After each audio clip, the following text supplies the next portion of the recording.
Coming out this Saturday on Me on the Vibe, I'm joined by Sean Sullivan and Bryson Willoughby of Mojo Thunder. Counting on the Holy Ghost.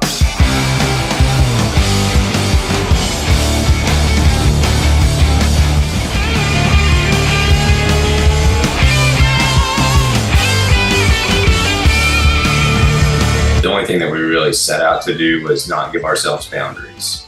You know, there was like a thing maybe a few years ago, like say when we were doing hymns, if it didn't sound like a certain particular thing, then it was like, well, maybe this isn't for the band. And then I think at some point we just realized, like, if we're the people writing these songs and it's coming from us, then, you know, the natural inclination would be that it does in fact sound like this.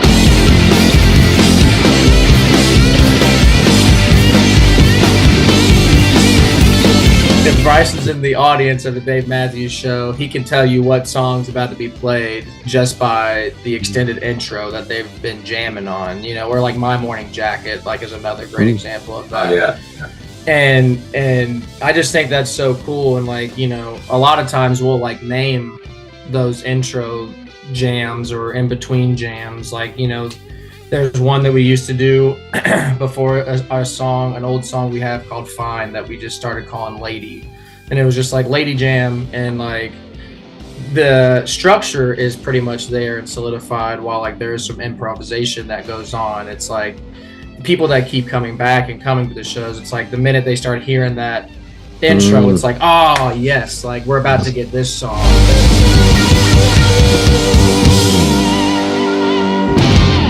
How you doing, man? I'm doing good, man. I appreciate you jumping in. I was surprised that you remembered me from before. Obviously, it was a few years back. I think it was like, what, 2 years ago? Yeah, it was a couple of years ago. So props to you for that, man. I imagine you've been busy. Quite a bit, man. How have you been? Oh, I've been doing great. I mean, it's been a crazy period.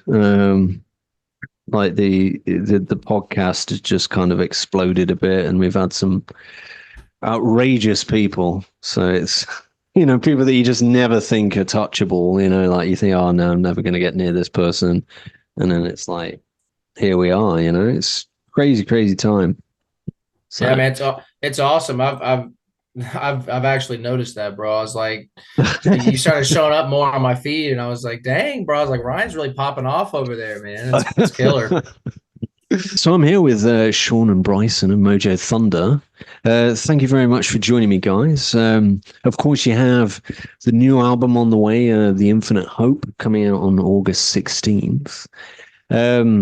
As we briefly mentioned there a couple of years ago, myself and Sean spoke about that debut album, Hymns from the Electric Church. It was very well received. So firstly, you know, what's that period after that album came out? What was that like for you guys? You know, of course, a lot of people will have been introduced to you from that album. Of course, you know, you've been into Europe for the first time since then off the back of that. What's that time been like? Oh, definitely interesting. I mean, you know, that's like you talk about going from a debut album to like touring Europe and having, you know, some sort of like minimal success.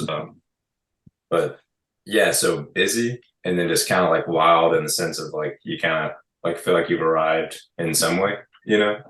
And then and then it's kind of like all gets into like round two, like second album, like what do we do? What, you know, all those things. But it's been really cool. Yeah, I mean, it's you know, after we released that album, and you know, I think the driving force for us was just kind of has always been like, yeah, the album's out, great, let's go do all this stuff, go to Europe and all that. But like, I think you know, through those 2 years and from releasing that to now, it's just been like, when the hell can we get back in the studio? Like when, like, let's get this stuff out. So I think it's been a lot of like work and chomping at the bit just to get back to a place where we can put new music out now, you know?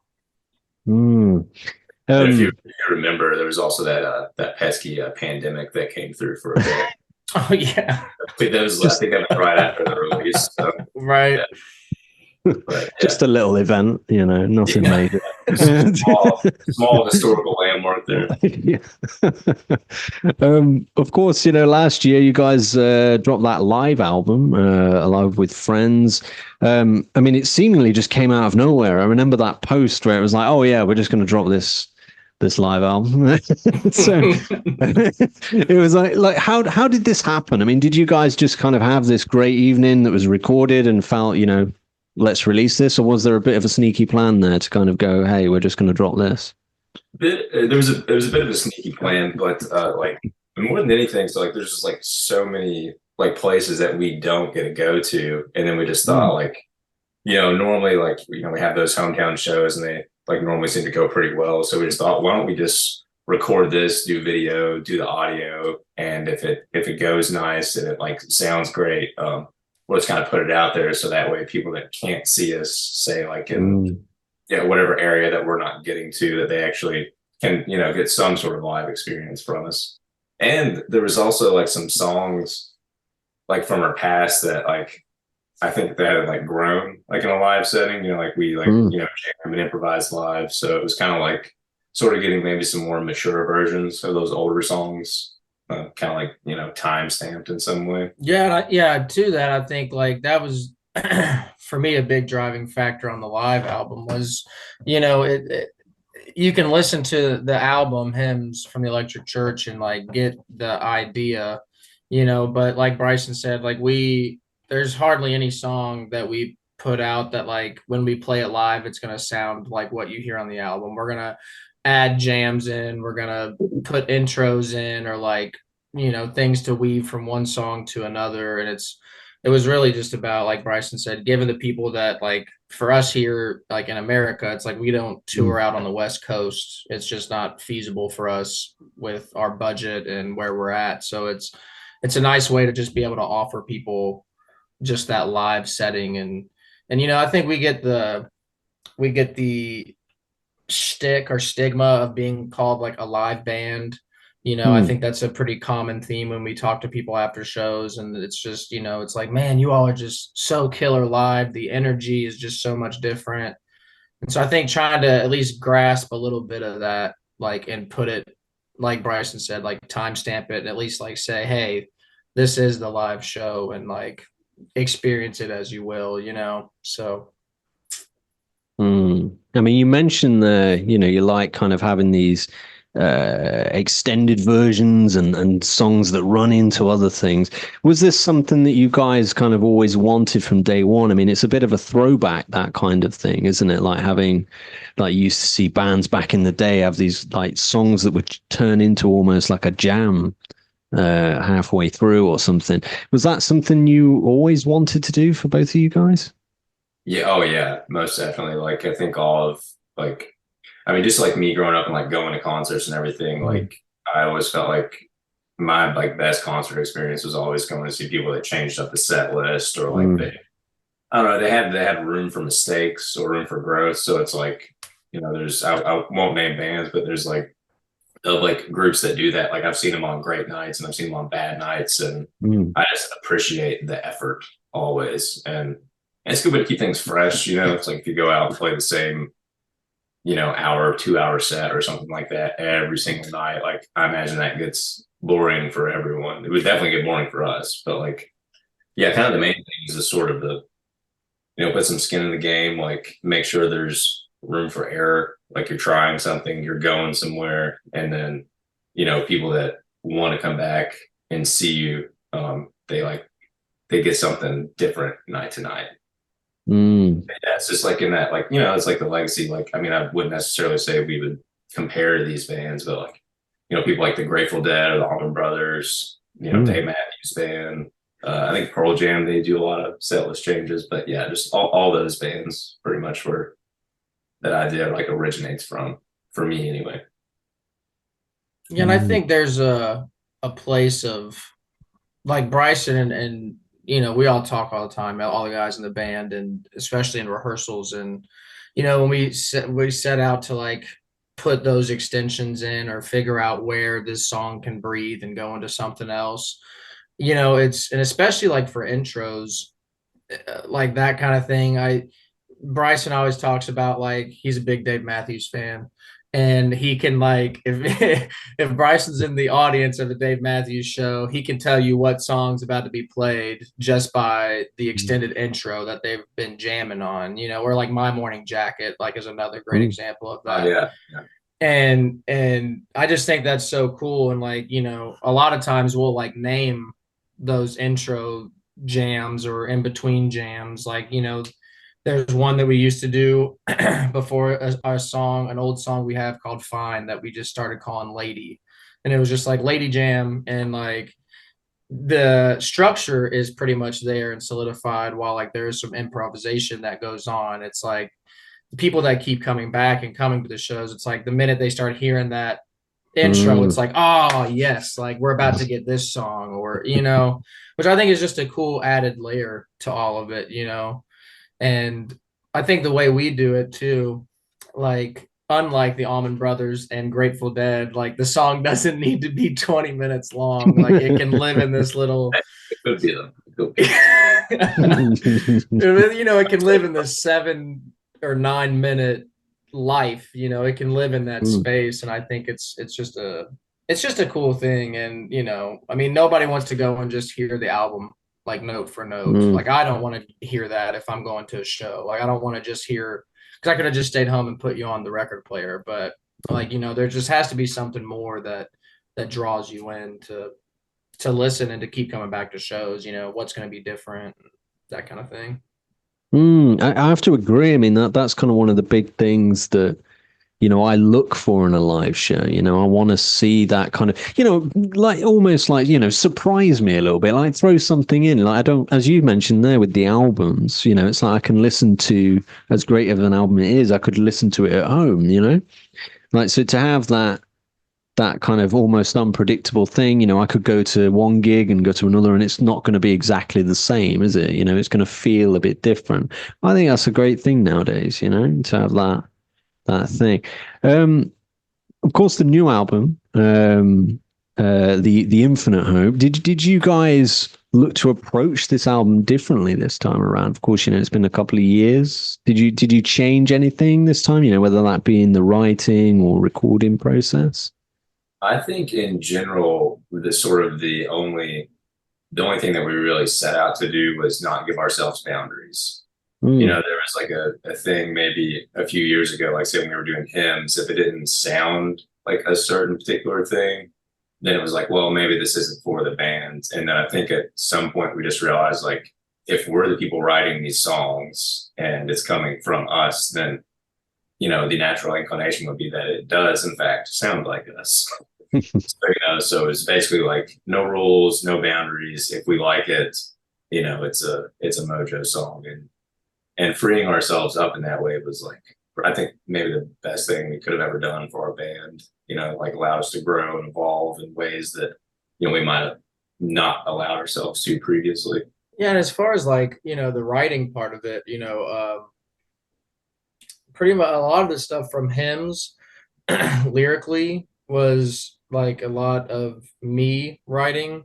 And I think the great thing about the Infinite Hope is that like there is, I think everybody's just started to bring out more fully fledged songs in general.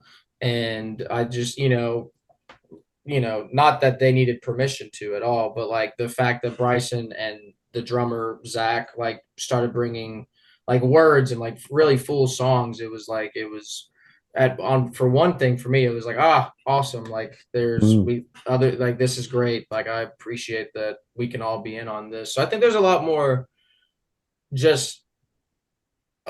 collaboration in the regard that like a lot more people were bringing songs to the table, and it was less of this person has a riff or a structure and it needs this. It was more of the idea was brought to the table, and then it was kind of, we all did our thing and developed our own parts with it, which I think was super nice and super refreshing. And it was a different way to write, I think, for us than what we did with hymns. So because a lot of hymns was done, like writing was done in the same room with everybody. I can remember we used to rehearse in my basement, and I can remember just like asking the guys to all right, y'all, stay on these 3 chords for an hour while I sit here and just scribble in my notebook. And, and like there really wasn't any of that with this album. It was much more like Bryson would bring in a song, Zach would bring in a song, I would bring in a song, and then, work it out. Does the band vibe with it? If they do, then it gets pushed forward. So I just think it's a lot.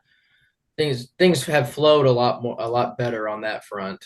Not that they weren't flowing before, but I think it just, the more voices you have in the band that are like telling you things or putting Mm.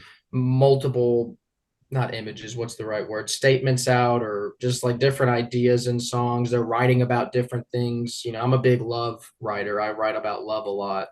And, having other people that don't write about love is super refreshing and rewarding to hear like what they have to say and how they say it.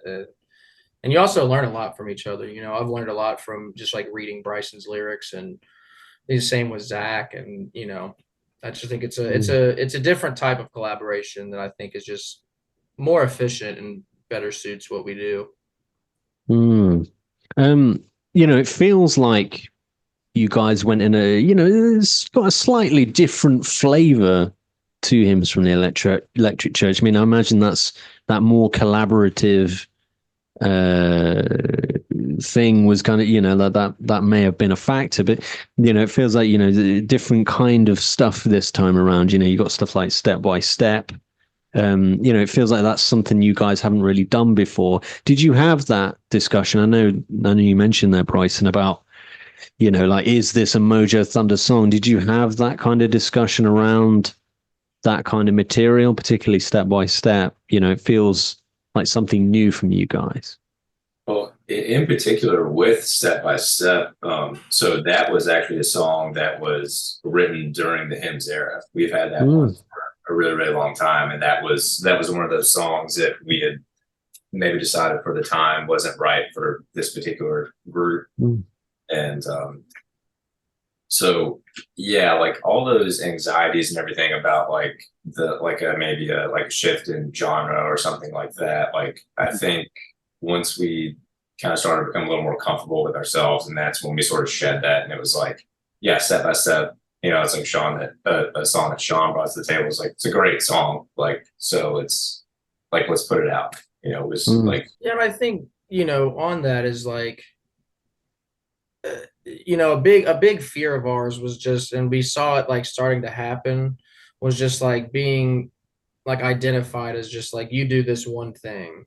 You make Southern rock music, and that's what you do. And like Bryson mentioned, I felt like, with Hymns, we were very like, we were kind of nurturing that and just kind of put our blinders on to everything else, and just kind of went to that avenue. And I think a lot of bands that start out like kind of start that way. They want to start with the raucous stuff, like the Zeppelin-y kind of thing. And, we're from a Southern state over here in America. So, we have that Southern country flavor on it a little bit. But just being pigeonholed in one genre is just something that, I don't necessarily know that I've ever been interested in just being one thing. I mean, you can look at my Spotify catalog and the amount of different artists on there. Like it goes from pop to R&B to like hardcore rap to Led Zeppelin, so it's just, I think that speaks truth to all of our listening taste in the band, is we all have such a wide variety of stuff that we listen to. It's like, how can I not pull from that inspiration to write, like, so to me, it was just like, it felt like a natural progression to kind of not even step away from that. I mean, we all still love the Southern rock thing. We have some rockers on this album that aren't released yet that are just kind of like, heavy guitar, we're rocking, the drums are rolling. But I think we're like Bryson. I mean, we don't know bounds. That's our kind of thing right now, is like not having limits of what the sound is, or what we can sound like, or what we think we should sound like. I think as songwriters, do I like the song? Okay, that's good enough for me. Like, because that, at the end of the day, I mean, like, we're not the audience per se, but like, I write music that I enjoy. And so, whether that's in a rock flavor or a country flavor or a pop flavor, like there's songs that I enjoy, and that to me has been very liberating, I think. And it's been a nice step away from the rock and stuff too at times, with things like Step by Step being poppier and some of the other songs that aren't released yet. They just have a different feel and they just feel more mature and like we've stumbled onto more of an authentic sound for who we are as people. Mm. Two of my personal favorites from the album are Memphis and Holy Ghost. I think that kind of showcases those two sides of the band there. Could you tell us a bit about, how those songs came about, the meaning behind them? Yeah, so Holy Ghost is a bit of obviously like roots wise, it's got a bit of that, boogie woogie flavors. So, obviously, steeped in sort of the little richer Chuck Berry ethos. But as far as story wise, we don't want to like take too much of a deep dive into politics or anything like that. But this sort of like there's a bit of like a sort of like a pressure, at least like going on in our country. And really, I think we're kind of seeing it everywhere across Europe. But just kind of like we're in this position now where we're not like affirming one another's humanity. You know what I mean? It's like we just like we're taking these like deep looks into people's personal lives and trying to like police them in all these weird ways. So Holy Ghost was sort of like that call to the religious communities. It's like, have you sold yourselves out to something that, maybe doesn't actually represent your values, or, like, are you comfortable with this? Like, is this where it's headed? So that's kind of where that came from. And then Memphis was kind of the thing, obviously like the big subject matter being, Martin Luther King Jr. And I think we just kind of wanted to explore like the tragedy of that situation. So it's like, so oftentimes when people are telling his story, they like make him out to be a hero, and, rightly so. But sometimes when we look at people just as a hero, then we accept their martyrdom. So it's like, then it's part of the plan that they were supposed to die, or that was, this all like works out to the larger narrative. And I just sort of wanted to like really back up from the hero aspect of it and just look at like a real human tragedy, like, somebody like a friend who died, like, and it wasn't part of the plan. This was just like a horrible thing that happened, and it like left a lot of people with a ton of uncertainty. So it was just sort of like addressing that in a way. And obviously like here in the States, like we've sort of had like unfortunately had to have another go at like civil rights and protests, and people basically just out there trying to be heard and seen. And I think some of those like words in the music was sort of like a reaction to all of that. It's just like, wow, like here we are all these years later and we're still dealing with like not recognizing each other. It's just wild, man. Like, like I said, like, and honestly, like, throw the politics out of it whatsoever. I would love to be able to just debate politics with people, but like, we can't even get to the point to where we're like, recognizing each other as human beings. And so, but yeah, but that's kind of where those two came from. Yeah. I'm assuming you wrote both of those then, Bryson. I wrote the lyrics and the music to Holy Ghost, and of course, like it takes all four of us to get anything across the finish line. And then, really, in Memphis, the first two lines, Sean had played, and he'd sent it to me, and I basically just begged him to let me finish it. Well, like, so please let me do something with this, and I was very, very grateful that he let me finish it. Yeah, on that note, I like started this kind of ballad thing and was like, I wanted it to like transition to be like a rocker in the mid, like for the choruses. And I was like, this would be like kind of badass. I was like, maybe this would be a cool rock song. And Bryson was like, no. He was like, he was like, that's a really pretty melody. Let me like try to put this together in a different light. And because I didn't even remember like singing that and like coming up with those two lines or whatever. And then I think I was over at Bryson's house one day and we were just kind of walking through just like new material, and he was like, "You remember that one thing?" He's like, "Well, I have this for it now," and I was just kind of like, "Oh wow, like okay, this is not the direction I would have gone with this song," and I'm just I don't know, I love singing it. I'll tell you that. It's one of my favorite ones to put in the set. One of the things that really kind of struck me was of course the cover art. You know, it's got that kind of comic book look. You know, something that I wouldn't have maybe considered when first hearing you guys. Was that something that just, you know, did somebody come to you with that and you guys take it, or did you have that idea? You know, we're going to go for this.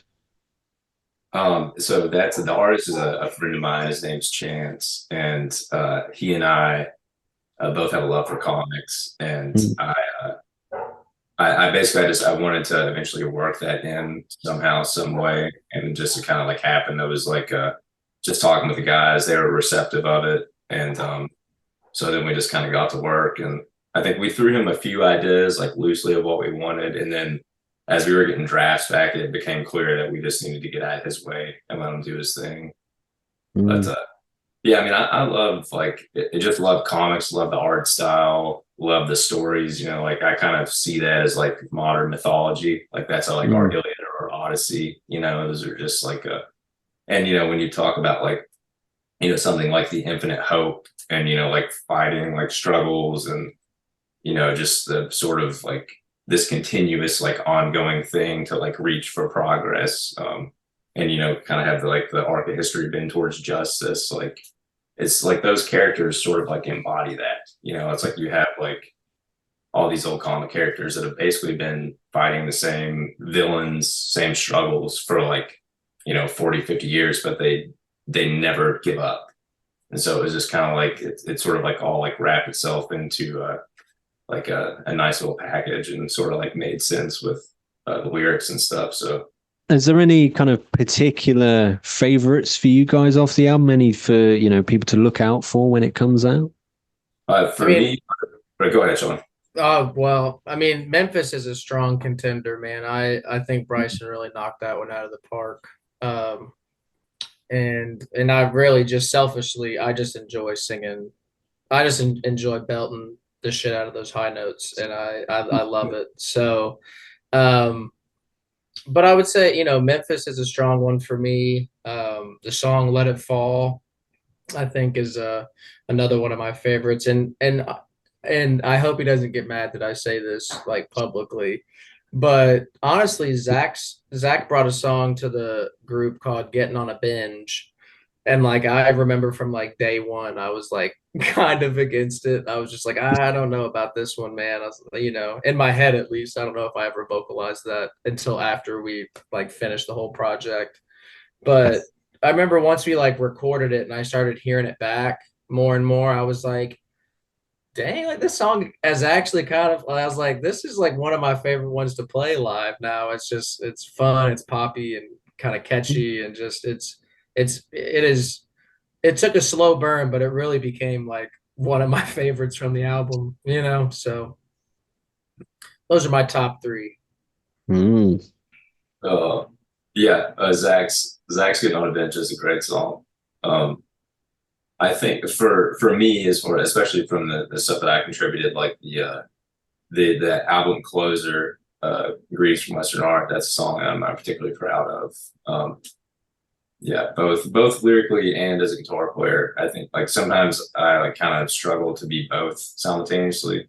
I think that's one where I was able to kind of work everything out that I wanted to, like both lyrically and musically. It's really, really nice. And let's see, other songs that I wonder. So the album opener, "Sun Still Rises," that's another Zach lyric thing that I think he done a really, really beautiful job on with the words, and I was able to contribute the music for it. So that's a great one. And then "Grace" is another one towards the back end of the album that I really, really like and enjoy playing. I mean, you mentioned was it the Greetings from Western Art? It's such an unusual title. It's I saw it when you guys revealed the track listing a while ago, and it stood out to me as like that's such an unusual thing. Like, how did that one happen in particular? I can't remember a song that was called something like that for a long time. It feels a bit out there. Yeah.